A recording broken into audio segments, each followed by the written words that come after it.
Hi friends, எல்லாருக்கும் வணக்கம். இன்றைக்கி நம்மளுக்கு காலை உணவு என்னென்னு பார்க்கலாம். சிவப்பு கவுனி அரிசியில் கஞ்சி. ஒரு நாள் செஞ்சு வச்சுட்டா போதுங்க. அதை வச்சே 3 நாள் நம்ம யூஸ் பண்ணிக்கலாம். நல்ல ப்ரீபயோட்டிக் ப்ரோபயோட்டிக் இதில் நிறையா இருக்கும்.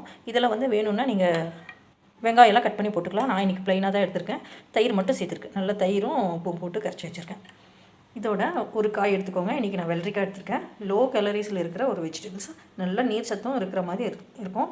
எடுத்துக்கோங்க. இதோட இது ப்ளைனாக சாப்பிட்றதுக்கு உங்களுக்கு கஷ்டமாக இருந்துச்சுன்னா இது கூட வேக வச்ச சுண்டல், பட்டாணி அந்த மாதிரி ஏதாவது ஒன்று சேர்த்துக்கலாம். நான் இன்றைக்கி வறுத்த நிலக்கடலை சேர்த்த போகிறேன். இதை சேர்த்து சாப்பிட்டாலே ரொம்ப டேஸ்ட்டாக இருக்கும். வறுத்த நிலக்கடலை கொஞ்சமாக சேர்த்து சாப்பிட்டுக்கலாம். அதோட ஃப்ரூட்ஸு ஒரு 2 சின்ன சின்ன வாழைப்பழம் 2 எடுத்து கட் பண்ணி போட்டிருக்கேன். கொஞ்சமாக ஒரு 1/4 மூடி அளவுக்கு தேங்காய் கட் பண்ணி வச்சுருக்கேன். ஒரு 2 டேட்ஸு. இந்த காம்பினேஷனில் சாப்பிட்டு பாருங்கள், ரொம்ப டேஸ்ட்டாக இருக்கும். எக்ஸலண்ட்டாக இருக்கும். நம்ம இதை 3 சேர்த்து சாப்பிடும்போது அது சுவையே வேறு மாதிரி இருக்குங்க. ட்ரை பண்ணி பாருங்கள். இதோட குழந்தைங்களுக்கெல்லாம் கொடுக்கும்போது இந்த மாதிரி ஃப்ளாக்ஸ் ஏதோ சேர்த்துக்கலாம்.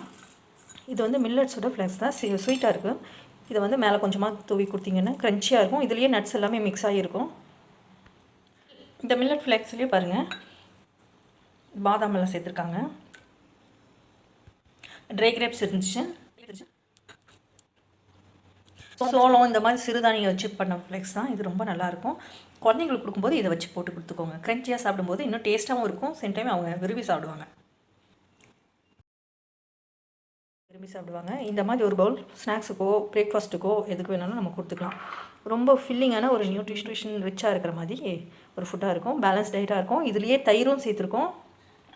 ப்ரோபயோட்டிக் நம்மளுக்கு கிடச்சிடும். குட் ஃபேட் கிடைக்கும். ஃபைபர் ரிச்சாக இருக்கும். அதே மாதிரி வெஜிடபிள்ஸ் அண்ட் ஃப்ரூட்ஸ் இதுலேயே மார்னிங் பிரேக்ஃபாஸ்ட்லேயே நம்ம எடுத்துகிறோம். வெஜிடபிள்ஸோட குவான்டிட்டி நிறைய சேர்த்துக்கோங்க. குழந்தைங்களுக்கு கொடுக்குற மாதிரி இருந்தால் ஃப்ரூட்ஸு கூட நிறைய நம்ம கொடுத்துக்கலாம். இதுதான் நம்ம வீட்டில் இன்றைக்கி பிரேக்ஃபாஸ்ட்டுக்கு நான் எடுத்திருக்கேன்.